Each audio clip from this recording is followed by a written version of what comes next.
This next lecture is about reading local, what are called flat files. These are common examples are text files, tab delimited text files, comma delimited text files, and so forth. If you've actually already taken the R programming class, you may be able to skip this lecture because you've already seen how to load data into R. So again, we're going to go back to the Baltimore fixed camera data. And so I'm again going to download the data. I'm going to check to see if the data directory exists. And if it doesn't, I'm going to create it. Then I'm going to download the data with download.file. So now the data had been downloaded from the website and actually is sitting on my computer. It's local data to my computer. So the first thing that you might want to use to load the data, the most common way that they're loaded is with the read.table function. And so read.table is the most common function because it's the most robust and it allows you the most flexibility in some ways in R. It does require a few more parameters than you would pass to some of the other functions, and it can be a little bit slow. So there's actually faster ways if you need to scan through files to find specific elements, and we might talk about those later. It reads the data into RAM, so it reads the data into memory. And so if you have a really, really big data set, it can cause problems unless you read it in chunks. Read.table is also probably not the best way to read large data sets in general into R. So the important parameters here are what file you want to read, whether it has a header, what's the separation between the elements, whether it has row names, and how many rows you want to read. The related files related functions read.csv and read.csv2 will also be briefly discussed.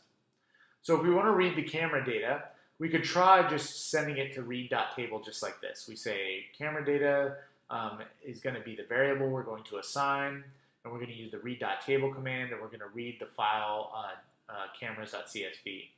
So the problem that you'll get back immediately is an error. It says line 1 did not have 13 elements. And the reason why is because there's commas separating cameras.csv. But the default for read.table is to look for a tab delimited file.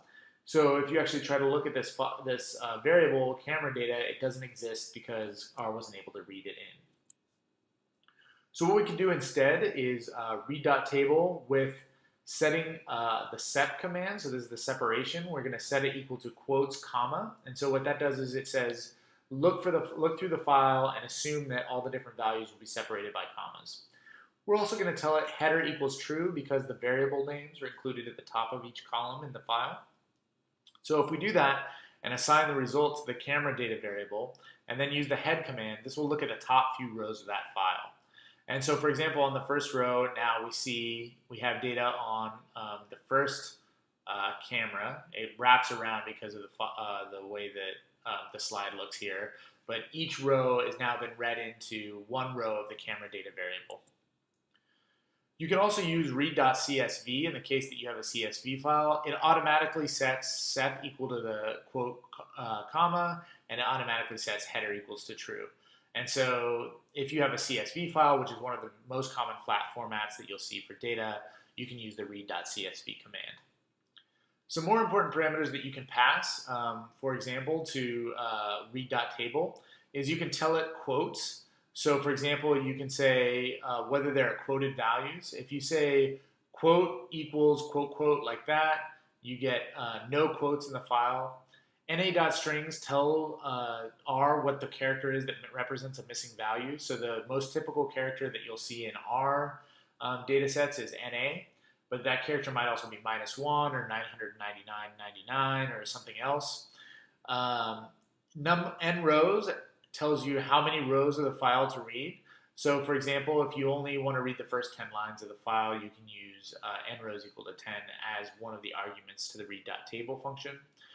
Skip will also tell you how many lines to skip before you read. So for example, suppose you want to read the 3rd through the 13th line, you would set skip equal to 2 and n rows equal to 10. So my experience suggests that the biggest common problem that I see in a lot of files is that you see one of these quotation marks placed in the data values somewhere. So when that happens, R gets confused because it's not looking for those quotes. And so if you set quote equal to quote quote, this often resolves those issues and then you won't have to deal with them. So it's just a helpful tip whenever you see sort of data sets that aren't getting read in or getting read in as very long vectors. Setting this quote variable in that way can be one way to address it.